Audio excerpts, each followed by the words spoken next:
he hated us when he was a kid. I remember once in Cloisters, and no more pictures, Arthur, no more pictures. He couldn't cope with it. He hated it, and Harry hated it. And I remember one of Harry's policemen once told me, on his way to nursery, said, I hate tographers.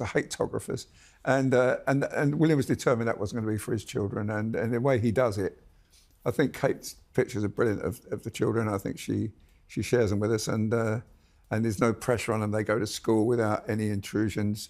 I mean, every start of every term we'd be outside the school or the nursery, and they hated it. And when I look back on it, I can see why now.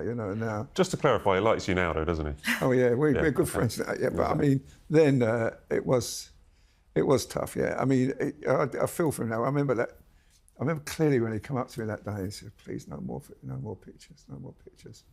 And he was about 9 years of age then, and I just felt so sorry for him. And I understand why she's doing it, and Catherine's doing it, and she's turned into an excellent photographer. And I think those pictures that she shows to us, I don't think anyone else can do a better job than what she does. I mean, there's one picture with William and the 3 children on a swing. I mean, I thought that was just a superb picture, beautifully composed. Those are, she's got it cracked, and as long as she keeps sharing us with them, I think it does keep the pressure off the kids. I suppose we should say at that point, Mother's Day photograph excluded from anyone. from that. We all make mistakes, Nick. Yes. We all make mistakes. Yeah. We all make mistakes. And she apologised and she fronted up, and Absolutely, it's quite rare. We don't get many apologies from California when mistakes are made or when they say things, offensive things. I think what she did then was, she fronted up and apologised and said she made a mistake. But I'll take your point. Yeah. It wasn't only the 6-part documentary I was watching as well. I have dipped into Finding Freedom recently. What's going on with you? Are you okay? Yeah. And have you re-listened to the podcast as well? In the glittering world of celebrity and royalty, privacy is supposed to be sacred. But for Harry and Meghan, it seems every personal detail, every photo, and every story has a price tag attached. They walked away from royal life in pursuit of freedom, but in doing so, they've turned that very freedom into a global brand, and at the heart of that brand, their children Archie and Lilibet.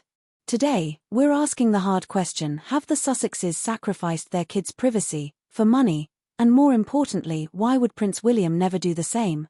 When Meghan and Harry announced their retreat from royal duties, they promised a quiet life away from the cameras.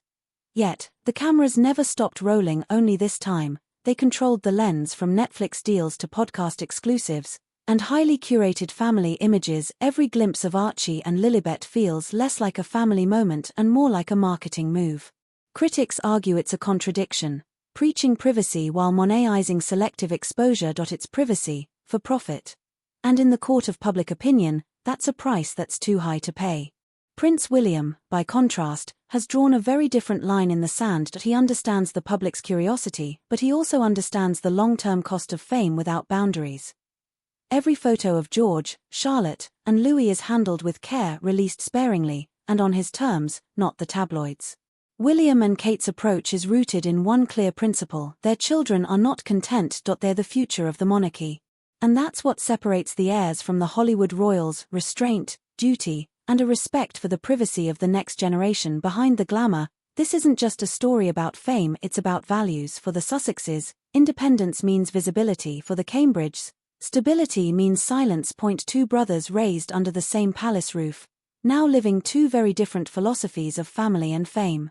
The sad truth, that divide may never be bridged, because every interview, every project, every deal widens the gap a little more. As the world watches Harry and Meghan turn their story into a business empire, one can't help but wonder, what will Archie and Lilibet think, years from now, when they realize how much of their childhood became part of the show? Because in the end, privacy isn't something you can sell and then buy back. It's either sacred, or it's gone forever. This is the story of 2 royal brothers, one protecting his children's innocence, the other trading it for influence. You got Netflix. One thing that jumped out, and it's really relevant to Meghan's Instagram photographs and the use of her children, is this line where, in Owen Scobie's book, he said that when Archie was born, Meghan didn't want to serve up Archie on a platter. for us, the media and the public. Is she going against that mantra now by putting her children out on Instagram and using them as much as she possibly can in promotion for As Ever and promotion for all her stuff? I mean, she's going against that line. The front page of the As Ever website didn't have like Meghan and Lilibet running across the lawn, but it was taken from a certain angle and from a distance where you couldn't see their faces. So, look, and again, I suppose we can go back to the video in the Labour ward here. Again, you can make an argument for privacy, and I don't think women should be forced to stand there with their baby hours after, giving birth. And that clearly was a big issue for Meghan at the time. But equally, then 4 years later, deciding to share what is a very private moment for a couple, the birth of a child, it kind of contradicts with her earlier assertions about privacy. Contradicts. You're being very polite. Yeah. I think that's the sticking point with a lot of people. Again, I think that people do respect the decision that they've kept the kids out of the public eye, but it's then when they show up commercially, it is her decision. Of course, it's her decision, but it does just seem very jarring when you compare it to what a big deal, and rightly so, but what a big deal they made about it back then. And now, because there is money involved, that's the part I think that is, PR-wise, it just doesn't sit that well with people. But America's everything's about, money, isn't it? I mean, it's their way they work. I mean, the Oprah Winfrey and the book and everything, it's all about money for them.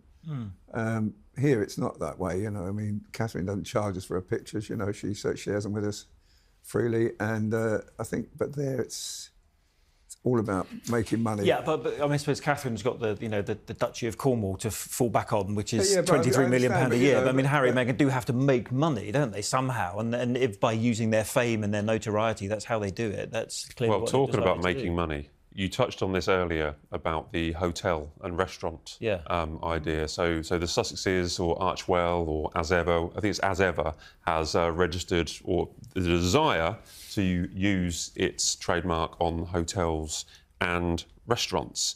Is this a good idea? Is this just part of the Duchess of Sussex's entrepreneurship? Are we going to expect her, a kind of Airbnb with Meghan being the hostess that we've seen on her documentary, turning up and putting flowers on your breakfast when you check in? I like it.